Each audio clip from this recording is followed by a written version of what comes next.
ପଞ୍ଜାବରେ କବାଡ଼ି ଖେଳାଳିଙ୍କ ଉପରେ ବଢ଼ୁଛି ଆକ୍ରମଣ। ପଞ୍ଜାବରେ କବାଡ଼ି ଖେଳାଳିଙ୍କ ଉପରେ ଆକ୍ରମଣ ଘଟଣା ବୃଦ୍ଧି ପାଉଛି, ଯାହା ଏକ ଚିନ୍ତାର ବିଷୟ।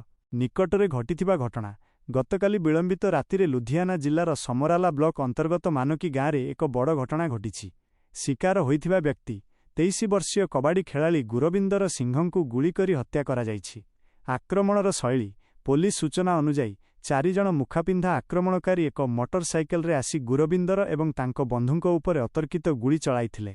ଘଟଣା ସମୟ ଗୁରବିନ୍ଦର ତାଙ୍କ ବନ୍ଧୁ ଧରମବୀର ଏବଂ ଲଭପ୍ରୀତ ସିଂହଙ୍କ ସହିତ ଗାଁ ମେଡିକାଲ ଷ୍ଟୋର ନିକଟରେ ଏକ କାର୍ଯ୍ୟକ୍ରମ ପାଇଁ ପ୍ରସ୍ତୁତି କରୁଥିଲେ।